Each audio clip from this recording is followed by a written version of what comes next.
نحمده ونصلي على رسوله الكريم اما بعد فاعوذ بالله من الشيطان الرجيم بسم الله الرحمن الرحيم الم يأن للذين آمنوا ان تخشع قلوبهم لذكر الله وما نزل من الحق ولا يكونوا كالذين اوتوا الكتاب من قبل فطال عليهم الامد فقست قلوبهم وكثير منهم فاسقون صدق الله العظيم وصدق رسوله النبي الكريم۔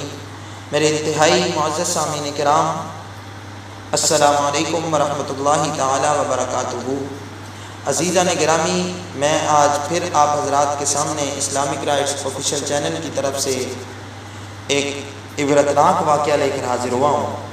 عزیزان محترم، میں نے اس سے پہلے آپ حضرات کے سامنے 3 دوستوں کا واقعہ رکھا تھا جنہوں نے دنیا کی مال کی محبت کے اندر آ کر اپنے ہی دوستوں کو آپس میں قتل و غارت کی تھی۔ عزیزان گرامی، دنیا کی محبت ایک ایسی چیز ہے جو دنیا میں ہی انسان کو برباد کر کے رکھ دیتی ہے، اور آخرت تو انسان کی برباد ہوتی ہی ہوتی ہے، لیکن دنیا بھی برباد ہو جاتی ہے۔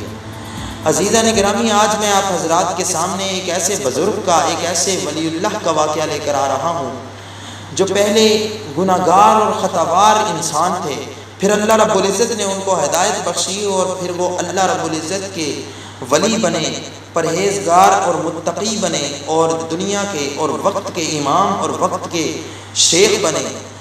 عزیزان گرامی، میں اپنا واقعہ شروع کرنے سے پہلے آپ حضرات سے یہ گزارش کرتا چلوں کہ ہمارے اس چینل کو سبسکرائب بھی کر دیں، اور ہو سکے تو بیل آئیکن کو بھی دبا دیں تاکہ ہر نئی ویڈیو آپ حضرات کے سامنے بر وقت پہنچتی رہے۔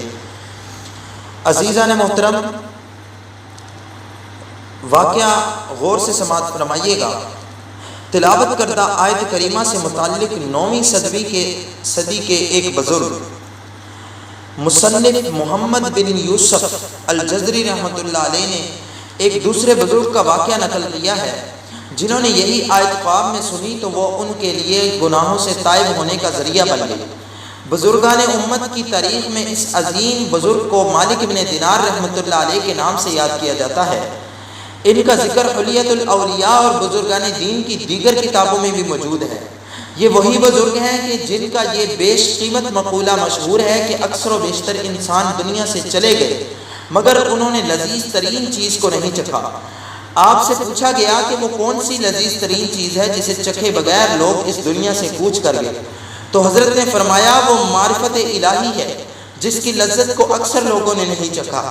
تو یہ اسد ابن عمر رحمۃ اللہ علیہ بیان کرتے ہیں کہ مالک ابن دینار رحمۃ اللہ علیہ کے مرنے کے بعد میں نے خواب میں دیکھا کہ آپ سبز رنگ کا لباس پہنے اونٹنی پر سوار فضا میں اڑ رہے ہیں۔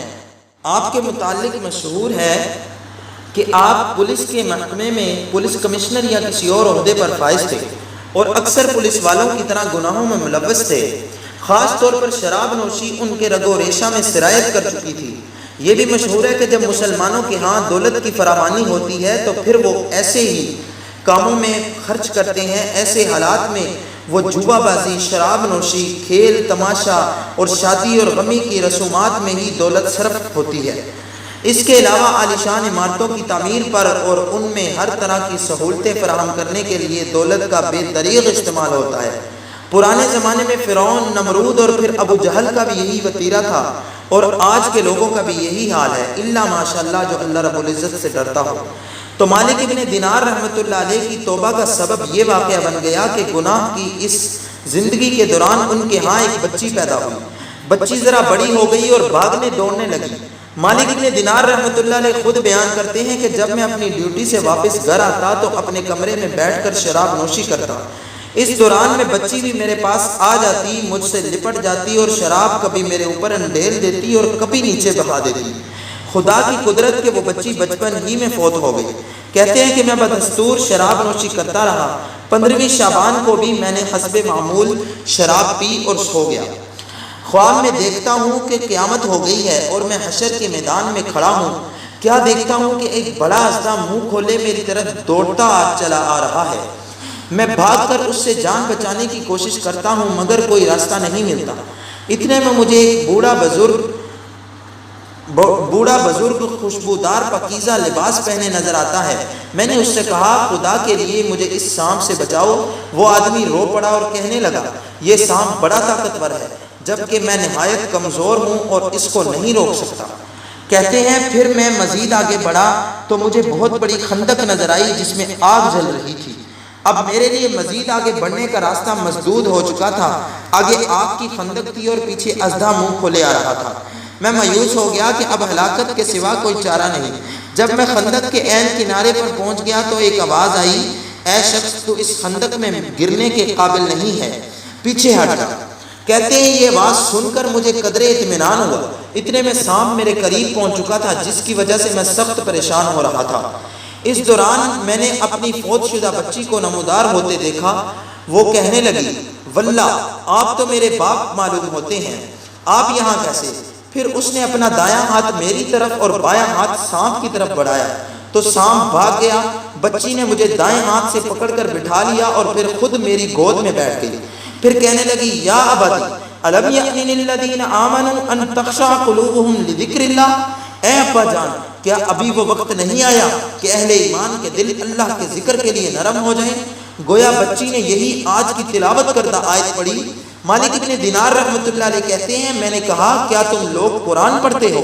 تو بچی کہنے لگی کہ عالم برزخ میں ہم لوگ قرآن کو تم سے زیادہ پہچانتے ہیں۔ میں نے کہا پھر بتلاؤ کہ یہ سانپ کیا تھا جس کی طرف تم نے بایاں ہاتھ بڑھایا اور وہ بھاگ گیا؟ بچی کہنے لگی ابا جان یہ آپ کے برے اعمال تھے جو اتنے طاقتور ہو چکے تھے، اور وہ بوڑھا آدمی جس کو آپ نے سانپ سے بچانے کے لیے کہا تھا وہ آپ کے نیک اعمال تھے جو اتنے کمزور تھے کہ طاقتور برے اعمال کا مقابلہ نہ کر سکے۔ مالک ابن دینار رحمۃ اللہ علیہ کہتے ہیں یہ سن کر بات میری سمجھ میں آ گئی۔ پھر میں نے بچی سے کہا تم لوگ یہاں کیا کرتے ہو؟ تو اس نے بتایا کہ ہم مومنوں کو اللہ تعالیٰ نے اس پہاڑ پر روکے رکھا ہے، ہم یہاں پر تمہارا انتظار کرتے ہیں تاکہ جب تم میں سے کوئی شخص یہاں آئے ہم اللہ کی بارگاہ میں حتی الامکان اس کی سفارش کریں۔